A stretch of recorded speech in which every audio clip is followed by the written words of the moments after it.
اللهم صل على سيدنا محمد.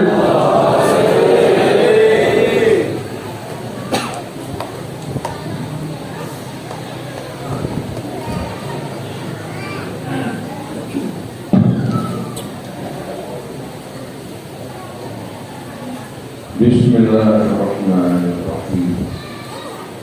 Alhamdulillahi Rabbil alamin. Hamdan katsiran thayyiban mubarakan fi kama yuhibbu rabbuna wa yarda. Allahumma shalli ala sayyidina wa nabiyyina Muhammadin sallallahu wa alihi thayyibin wa sahabatihi al-kulli. Assalamualaikum ya Rasulullah. Assalamu ala ahli baitika al-tayyibin wa sahabatika al-mu'minin. Wassalamu alayna wa ala ibadillahi sholihin. Wassalamu alaikum ayyuhal ikhwatul mu'minun wal akhwatul mu'minat wa rahmatullahi wa barakatuh.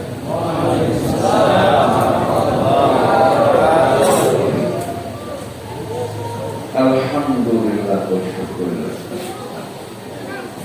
Pada pagi hari ini kita ditempatkan di Masjid Darul. Mudah-mudahan Allah kumpulkan kita bersama orang-orang yang berpikir di jalan Allah. Yang saya hormati para ketua DKM Masjid di seluruh wilayah Pasir Angin, ketua Mahasiswa Pasir Angin, demikian pula ketua DNI Bapak Haji Rasulullah yang dirahmati Allah Subhanahu wa taala, para alim ulama, para asatidz, itu pula saudara saya teman belajar sejak kecil sekolah Barkas terutama, yaitu Al-Habib Hamzah dan Al-Fas. Kita semua berkumpul pada pagi hari ini dalam rangka memperingati Maulid Nabi kita Muhammad dengan tema untuk mempererat hubungan silaturahmi. Kita semua tahu bahwa kita semua berasal dari bait Yesus. Tapi jangan kita mengingat sebagian kita masih terbawa oleh asal-usul baik fanatisme terhadap kesukuan, kelompok, golongan, padahal intinya kita berasal dari entitas yang diciptakan juga dari entitas yang sama. Allah Subhanahu wa taala yang telah menciptakan kita, memuliakan kita dengan berbagai macam kemuliaan. Allah ingatkan hal ini dalam kitabnya, walaqad karramna bani Adam. Allah tidak mengatakan walaqad akramna bani Adam. Kalau akramna itu menunjukkan kemuliaan yang Allah anugerahkan buat kita. Tapi kalau walaqad karramna bani Adam, at-tabrih di sini karramna yuharimu yufidu ta'lim. Seperti qatala yaqtulu artinya membunuh. Kalau qatala yuqatilu taqtilan artinya melakukan pembantaian. Dia membunuh satu orang, tapi kalau membantai. Nah, kalau walaqad karramna bani Adam, kami telah melimpahkan berbagai macam kemuliaan atas anak-anak. Allah muliakan kita atas kebanyakan makhluk. Wa hamalnahu fil barri wal bahri. Kami angkut mereka di daratan, di lautan, sekarang di udara.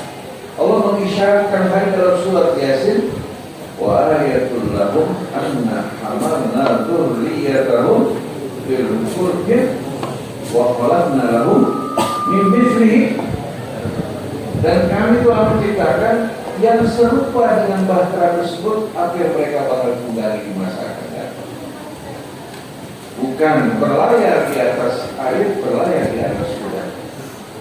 Kalau Allah ceritakan hal ini pada masa itu disebutkan secara eksplisit, niscaya orang akan mengatakan Nabi berbicara dengan pembicaraan.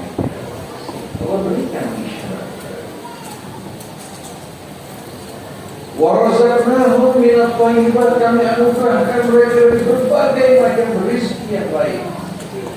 Wa faddalnahum 'ala katsirin mimman khalaqna tafdila, kami utamakan mereka dengan berbagai macam keutamaan. Fadl sih bukan hanya satu, berbagai macam keutamaan yang kami anugerahkan bagi umat manusia. Bahkan malaikat diperintahkan sujud kepada kami. Ini penghormatan. Allah Subhanahu wa ta'ala anugerahkan bagi mereka nikmat iman atas dasar ilmu. Ini hidayah yang terbesar. Allah anugerahkan bagi kita kehidupan yang merupakan ladang bagi mereka yang beriman untuk beramal berjuang di jalan Allah dan meraih kemuliaan di hari akhir. Allah berikan kita akal, utus Rasulnya, turunkan kitabnya. Dan di antara anugerah Allah yang besar, bahkan terbesar, Allah Subhanahu wa ta'ala mengizinkan setiap orang dari kita untuk berkomunikasi langsung tanpa perantara. Bapak Ibu bisa nggak berkomunikasi langsung dengan Bapak wali kota secara langsung? Kira-kira Bapak bisa nggak langsung mau ketemu wali kota atau ketemu dengan gubernur secara langsung? Tapi ternyata kita bisa langsung bertemu, berkomunikasi dengan Allah yang maha besar, penguasa langit dan bumi secara langsung.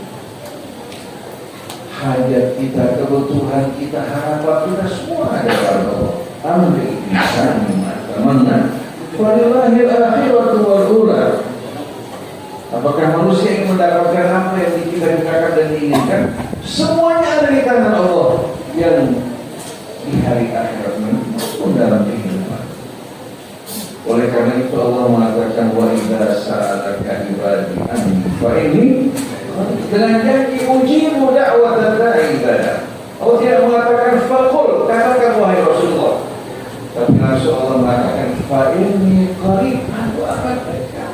Tapi kebanyakan manusia tidak menyadari karena hatinya diselimuti oleh angan-angan dan hawa nafsu. Wa huwa ma'akum aina ma kuntum wa nahnu aqrabu ilayhi min hablil warid. Wa qala ud'u wa qala rabbukum ud'uni astajib lakum. Kira-kira apa yang Allah tidak mampu berikan untuk kita? Asal hati dengan khusyuk terhubung dengan Allah, Allah akan mengabulkan doa kita dengan syarat falyastajibu li wa yu'minu bi. Kalau aja yujibu dalam bahasa Arab menyambut, tapi kalau istajab yastajibu menunjukkan arti yang lebih dalam. Hendaknya mereka bersungguh-sungguh dalam menyambut ajakan dan seruanku. Spontan juga segera aku akan kabulkan permintaan mereka. Dan hendaklah mereka beriman kepadaku. Hatinya penuh rasa baik sangka terhadap Allah. Anak indah husni dhani. Oleh karena itu para jamaah, kita ini bukan orang asing. Walaupun saya baru bertemu dengan sebagian bapak dan ibu, bukan orang asing. Kita saudara sekandung, seayah seribu, bukan saudara diri, tidak ada saudara diri sama sekali. Walaupun agak jauh, tapi tetap kita ini saudara sekandung. Betul? Saya mau tanya, kalau Nabi Adam hidup, bisa nggak kawin sama bapaknya perempuan? Bisa? Bisa? Nggak bisa, jujur kan? Semuanya ini, kalau punya perempuan, Nabi Adam hidup nggak bisa kawin dengan apa? Dengan anak perempuan kita kan? Karena dia kakek kita semua. Adapun suku, bangsa, warna kulit, itu sebetulnya merupakan apa? Ujian. Bahwa lagi ja'alakum khalaqifah al-ardi wa rafa'a ba'dakum fawqa ba'din darajatin liyabluwakum. Semua ini yang ada dalam kehidupan dunia, perbedaan status, warna kulit, bangsa, ini ujian untuk menguji kita, bukan kebanggaan, karena ini bukan merupakan hasil usaha kita. Oleh Oleh karena itu perlu kita menumbuhkan di samping rasa persaudaraan seayah dan seibu, persaudaraan dalam iman, persaudaraan dalam iman. Ini yang paling penting. Karena persaudaraan biologis atau anak biologis belum tentu menjamin dirinya akan selamat walaupun bapaknya Nabi dan Rasul. Jadi walaupun cucu Rasulullah, para habaib laki atau perempuannya, kalau dia tidak mengikuti Rasul, tidak mentaati Rasul, tidak betul-betul berjuang untuk apa? Untuk apa yang Rasul bawa, orang semacam ini tidak termasuk dalam anak ideologis. Oleh karena itu tidak heran ketika Allah berkata kepada Nuh, suatu Nuh berdoa, Rabbi inna ibni min ahli wa inna wa'adaka al-haq. Allah mengatakan innahu laisa minna. Walaupun dia darah dagingmu, tapi bukan ahlimu. Begitu juga firman Allah, "Fanajainahu wa ahlahu illa imra'atahu." Kami selamatkan seluruh keluarganya kecuali istrinya. Istrinya bukan dari keluarganya. Padahal istri keluarga. Tapi karena dia tidak beriman, Allah Tuhan. Begitu juga anak cucu Rasul, kalau tidak beriman, tidak mengikuti Rasul yang diikuti syaitan, dikumpulkan bersama Tuhan. Tidak ada diskriminasi Tuhan. Tidak ada diskriminasi. Tapi antum orang pasir angin kalau beriman taat mengikuti Rasul akan masuk dalam apa? Dalam lingkungan keluarga Nabi kita Muhammad SAW. Oleh karena itu, mari bersama-sama kita mempersatukan barisan kita, hati kita, di samping persaudaraan saudara seayah dan seibu, juga persaudaraan dalam iman sebagaimana firman Allah, innamal mu'minuna ikhwah. Sesungguhnya orang-orang yang beriman, ikhwah apapun latar belakang mereka, suku mereka, warna kulit mereka, ikhwah mereka adalah orang-orang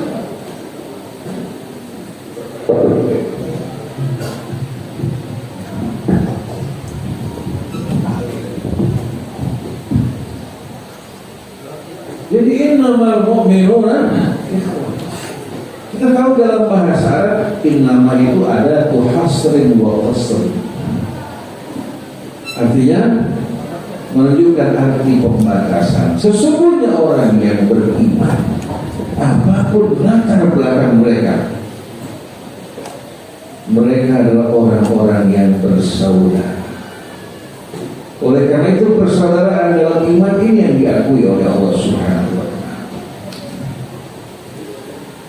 Kemarin sebelum wafatnya Syahid Sayyid Hasan Nasrullah di Libanon, dibom oleh Israel karena dia merupakan pimpinan perlawanan Hizbullah.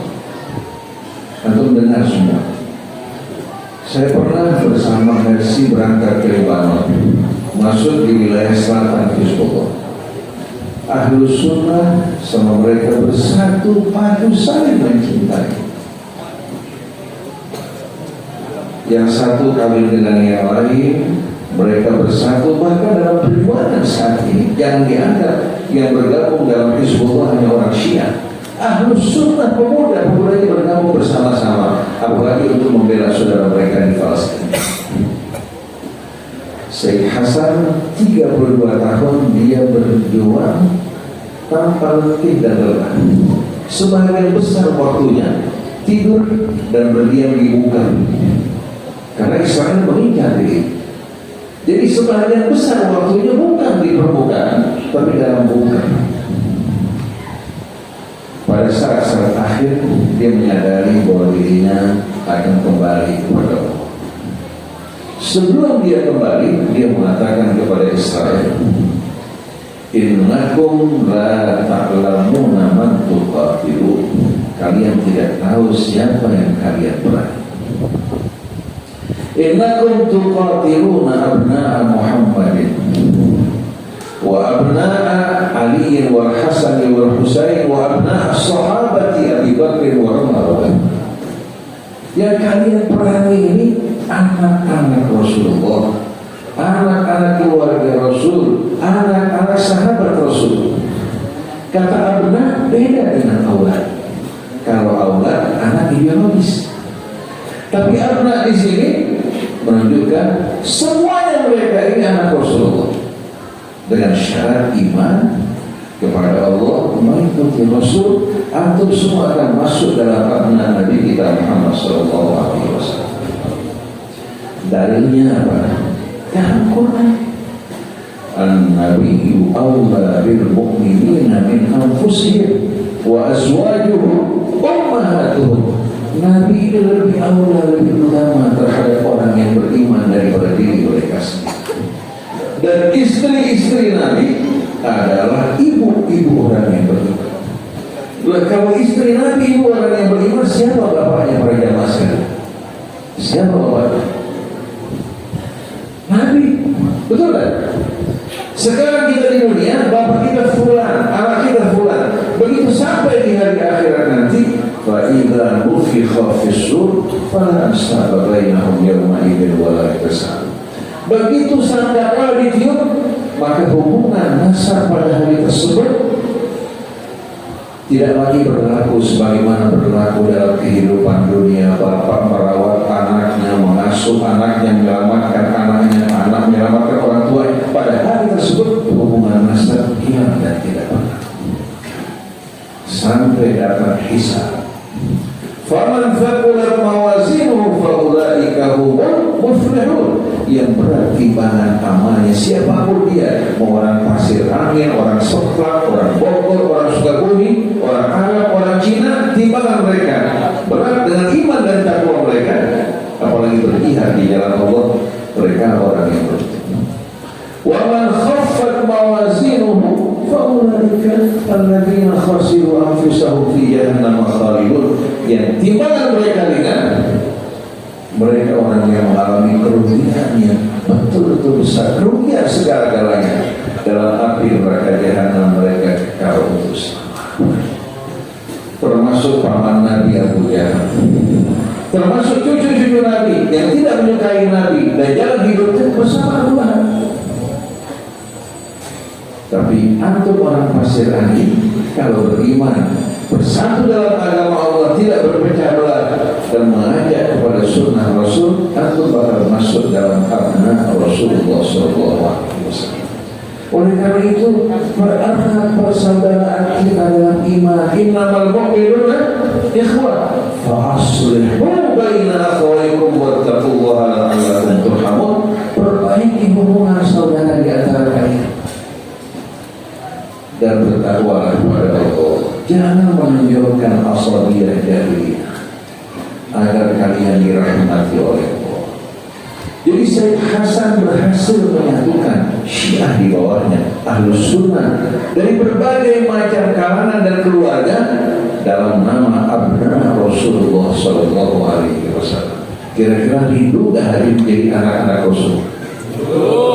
Oleh karena itu, jaga betul-betul pesan Rasulullah dan pesan Allah dalam Quran. Nah, peringatan semacam ini, Iftar Maulid, kita ingin bukan hanya perayaan, tapi pelajaran dan peringatan. Wa dzakir fa innal dzikra tanfa'ul mu'minin. Ada orang mengatakan pada zaman Rasul tidak memperingati Maulidnya, begitu juga sahabat Rasul. Walaupun Rasul berpuasa pada hari Senin, bersyukur kepada Allah dengan merayakan. Karena apa perlunya Maulid diperingati? Mereka melihat Rasul, kenal Rasul. Betul tak para jemaah?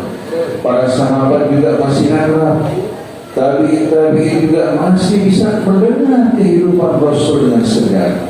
Tapi pada saat ini orang lebih kenal Maradona, kenal Ronaldo, kenal para artis, kenal seniman, para snapgram daripada Rasulullah SAW. Betul tak?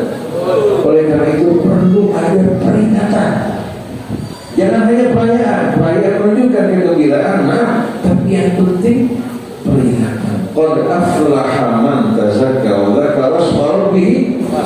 Dengan mengingat Allah, kita juga mengenal Rasul akan mengajak kita untuk dekat dengan Allah Subhanahu wa Ta'ala. Jadi para jamaah kita ini orang asing bukan?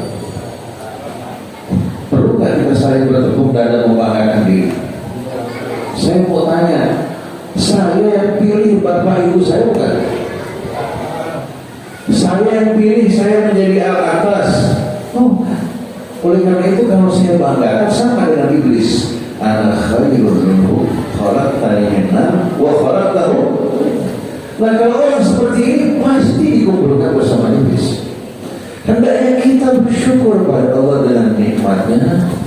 Kalau kita menghadapi kekurangan, bersabar. Yang bersyukur mendapatkan tambahan nikmat, yang bersabar akan mendapatkan ganjaran tanpa hisab. Datang kita ini dengan pemberian Allah kepada seseorang, dan jangan sombong dengan pemberian Allah kepada kita, tapi syukur sifat para aulia, para salihin yang mereka pelajari dari para nabi dan para rasul. Para jamaah hadirin yang dimuliakan Allah. Tadi saya dengar DRI melakukan program-program sosial yang amat indah, di antaranya khitanan masal. Saya ingin melangkah lebih jauh untuk mengadakan perkawinan masal. Tapi bukan yang sudah kawin.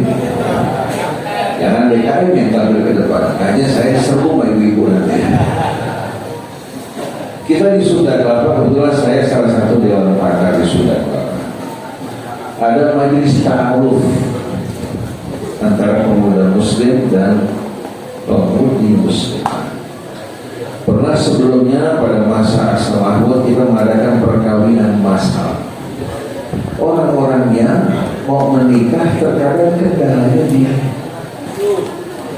Jadi kalau dia mau ngadain rame-rame, biayanya besar. Betul tak? Oleh karena itu banyak yang mampu untuk membayar biaya penghulu, kebutuhan pengantin, tapi tidak mampu untuk membayar biaya besar. Apalagi kan orang suka gengsi, orang bilang si fulan mengadakan begini dulu, sih bawa-bawa aja saya. Maka sudah kenapa mengadakan perkawinan massal. Contoh, kalau pada hari Ahad pengajian sampai dibuat orang. Kalau pada saat itu beberapa pasang pengantin dinikahkan, didoakan oleh para jamaah yang mengaji berkahnya. Perlu bayar undangan? Undangan. Jadi makan perlu kan? Tinggal pengantin habis kawin, diberikan surat nikah tanpa harus membayar, diberikan bingkisan, pulang ke rumah. Dia undang lingkungannya, pengantin makan ayam sepotong juga cukup. Betul tak?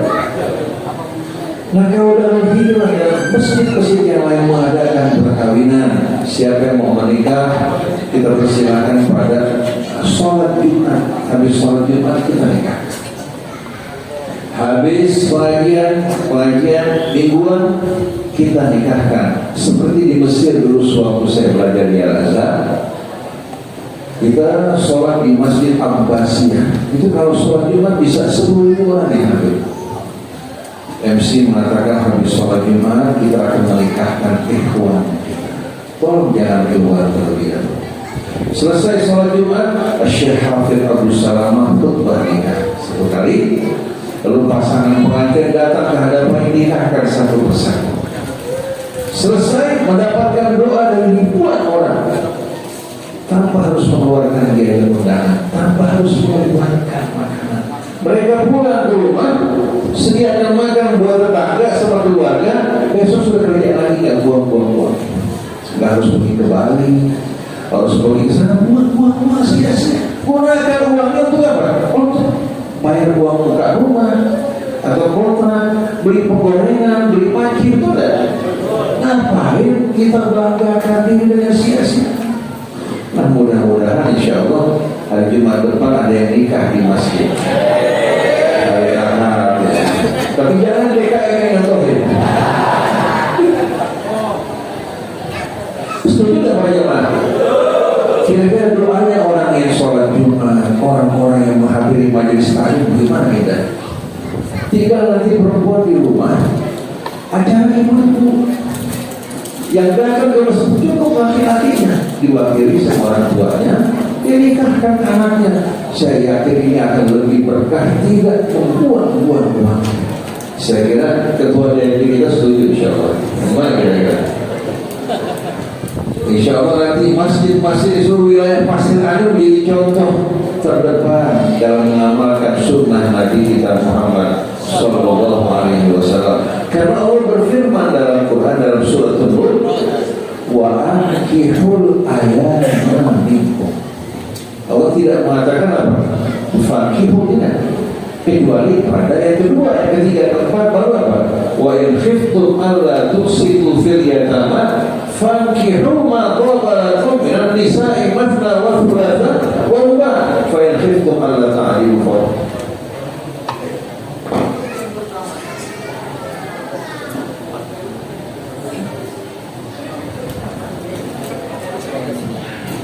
rupanya kalau bicara pernikahan bahasanya kita harus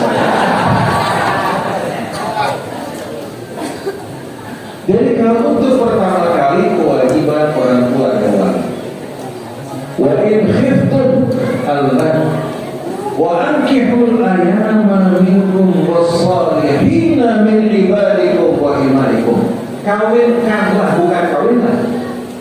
Kawinkan. Ini perintah kepada para wali, orang tua atau saudara atau waliul amr, termasuk pengurus masjid juga aulia umum. Betul tak? Kawinkan kan orang-orang yang belum menikah dari kalian, laki atau perempuan. Berikan pula yang sudah layak untuk menikah dari hamba-hamba kalian yang soleh.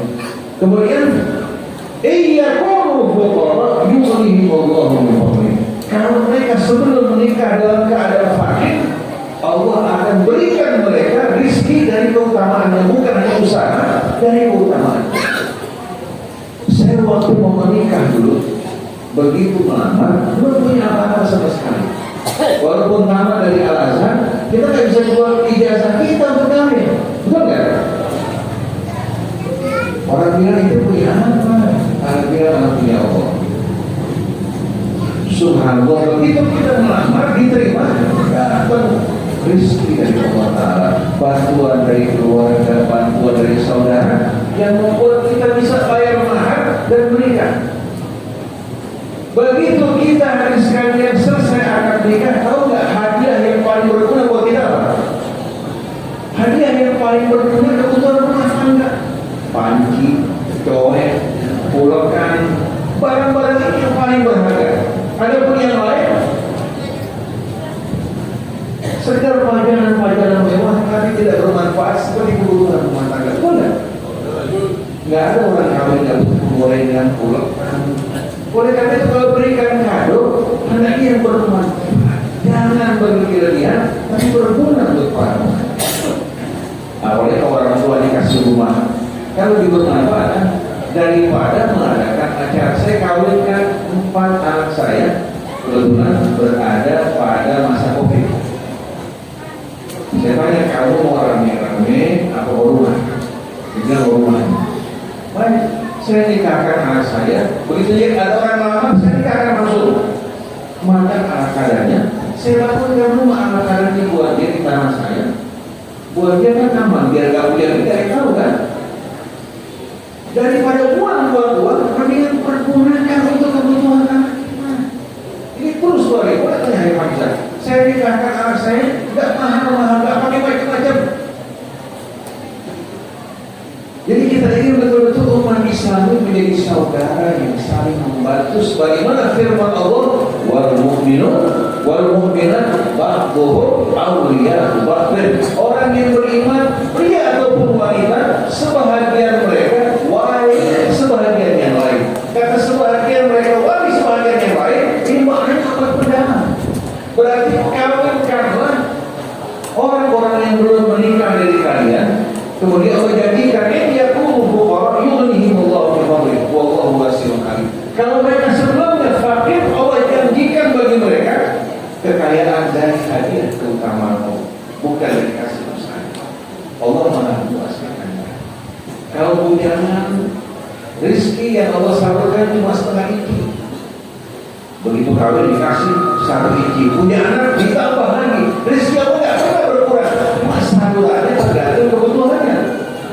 Jadi orang yang mau luas rezekinya, hendaknya harus selalu dekat dengan Allah, kemudian jangan gentar menghadapi apapun. Saya yakin bapak-bapak waktu menikah dulu waktu mudanya, mungkin ada yang minjem sepatu, ada yang minjem jas, betul nggak? Saya akui saya nggak punya apa-apa. Ini kenyataan. Begitu rumah tangga, Allah ngasih rezeki, bisa membiayai istri kita, punya anak satu, rezekinya nambah, punya anak 10, rezekinya berlimpah, betul nggak? Kalau kita menghitung pakai akal kita boro-boro kita kasih makan orang lain. Rezeki ada sekali tak mampu. Tapi Allah dengan rahmat yang meliputi segala sesuatu, Allah bukakan pintu rahmat. Kalau kita bersaudara dalam iman, bersatu di dalam Allah, tidak ada yang susah untuk kita kerjakan. Jadi mari bersama-sama dalam firman dan peringatan Maulid ini, mari bersama-sama kita betul-betul menyatukan hati kita di jalan Allah dan bersatu dalam persaudaraan yang lebih erat dari persaudaraan biologis, tapi persaudaraan dalam iman, karena ayahnya Rasulullah, ibu-ibunya adalah ummahatul mukminin. Ada yang lebih mulia dari anak Rasulullah SAW? Dan bukan anak biologis di sini, tapi anak yang lebih dalam, lebih luas, di mana kita semua disatukan dalam iman. Ini yang membuat Hizbullah yang sedikit bisa membuat Israel ketakutan dan geram. Kenapa? Karena yang mereka perangi orang yang siap mati, orang yang mendapatkan mati syahid di jalan Allah Subhanahu wa Ta'ala, bukan orang-orang yang menginginkan dunia. Cuma saya, kita umat Islam sudah lemah dipecah belah menjadi Syiah, Sunnah, Salafi. Padahal kalau ditanya ahlu Sunnah itu apa? Kebanyakan orang berbeda-beda. Oleh karena itu kita ngajak manusia bersatu bukan dalam Syiah maupun Sunnah, bersatu dalam Islam, dalam prinsip-prinsip yang disepakati. Yang berbeda bahwa sendiri-sendiri jangan bertengkar memaksakan pendapat kepada orang. Al-Quran ada di tangan kita, Sunnah Rasul jelas bagi kita. Yang disepakati lebih banyak, kenapa yang kita kutak-atik yang berbeda? Kemudian perbedaan kalau kita duduk sebagai saudara mendiskusikan bisa diselesaikan. Tapi kalau serang menyerang, caci mencaci, tidak mungkin kita akan mampu menjaga keutuhan persaudaraan di antara kita semua. Oleh karena itu, pokok ajaran Islam yang utama adalah kalimat tauhid. Karena kita berasal dari Allah, maka ingatan di antara kita kalimat tauhid. Tapi kalimat tauhid tidak cukup. Hingga lahir tauhid kalimat. Kita menyatukan kalimat kita di jalan Allah Subhanahu wa Ta'ala. Saya tidak dapat berpanjang-panjang karena jauh-jauh hari saya sudah punya janji dengan jamaah yang berada di Cibubur Kota. Datang undangan kepada saya terlambat. Sehingga jam berapa lagi daerah kalau kira-kira pukul 6, pukul 7, saya siap. Terus sebentar lagi setengah 9 saya harus rapat di Cibubur Kota. Yang penting bukan panjang pembicaraan, tapi saya ingin kita ini baru bertemu, tapi justru membuat hati kita penuh kecintaan di antara sesama kita. Berjumpa dengan saudara kita di luar, kita harus ingat kalau bukan saudara seiman, mereka saudara seayah nasi. Kewajiban kita kalau belum beriman, ajak dia. Sebagaimana Rasul mendekati kaum musyrikin, mendekati orang-orang Nasrani untuk masuk ke dalam Islam, seharusnya kita jangan justru non-muslimnya datang kepada kita menawarkan bantuan mereka kita keluar dari Islam. Kita yang harus tampil ke depan, sebagaimana yang dicontohkan Nabi kita Muhammad SAW. Mudah-mudahan apa yang diusahakan oleh para DKI kita, demikian pula ketua MUI-nya, ketua DMI-nya, para alim ulamanya, mudah-mudahan ini betul-betul akan menjadi mahal untuk dapat berkumpul bersama Rasulullah SAW, dikumpulkan di sisi Allah Subhanahu wa Ta'ala fi maq'adi bin inda malikin muqtadir. Allah jadikan kita dengan sisa hidup kita ini berjuang beramal di jalan. Rasulullah wafat pada usia berapa? 63 tahun Hijriah. Saya punya usia sekarang kalau Hijriah 66 tahun, tapi belum menghasilkan apa. Rasul dalam waktu 23 tahun dia berhasil mengeluarkan manusia dari kegelapan menuju kehidupan yang terang. Setiap ada orang muslim, dia mendapatkan salam. Nah, mari kita dengan sisa umur kita ini yang paling menentukan saat akhir umur. Imma jannatul abadah atau syurga untuk selama-lamanya atau neraka untuk selama-lamanya. Fariqun fil jannah wa fariqun fis sa'ir. Nah, kita berharap agar kita disatukan dalam kafilah Nabi kita Muhammad sallallahu alaihi wasallam. Jadi saya mohon maaf, jadi saya pamit langsung menuju acara, jangan sampai dikatakan melanggar janji. Mudah-mudahan kita bisa sering-sering bertemu. Kita bisa tahu saya ini sama saya, saudara sekalian tinggal bareng-bareng lebih dekat dari saudara saya. Ya selama tahun 70-an tinggal bareng-bareng sekarang. Cuma saya berangkat ke Mesir, beliau ambil teknik, beliau ini habib ustaz juga, tapi juga direktur di Panasonic juga. Kemudian beliau juga masuk di Saudi Arabia, diterima sebagai beasiswa di Saudi Arabia Madinah. Beliau menolak. Jadi penguasaan beliau bahasa Arab, masya Allah, penguasaan teknik juga macam. Artinya seorang Muslim kalau bisa berkali dia dengan berbagai macam. Saya berdoa mudah-mudahan Allah Subhanahu Wa Taala sebagaimana kumpulkan kita di tempat ini, Darul Hijrah kita dikumpulkan bersama kaum muhajirin dan ansar. Dikumpulkan bersama Nabi kita Muhammad Sallallahu Alaihi Wasallam. Ampuni seluruh dosa-dosa kita. Allah tunjukkan jalan kita dan Allah limpahkan keberkahan pada seluruh betul-betul masyarakat kita. Bangsa Indonesia ini akan Allah tunjuk seorang pemimpin yang baik, yang adil, yang peduli terhadap rakyatnya, yang mempersembahkan hidupnya berjuang untuk negara dan bangsa dan mengharapkan ridha Allah Subhanahu wa taala. Kalau ada kesalahan, ada ucapan yang tidak sesuai, mohon maaf. Subhanallahumma wa bihamdika asyhadu an la ilaha illa anta astaghfiruka wa atubu ilaik. Wal aqu minkum. Wassalamualaikum warahmatullahi wabarakatuh. Yang tua-tua yang masuk siapa yang muda?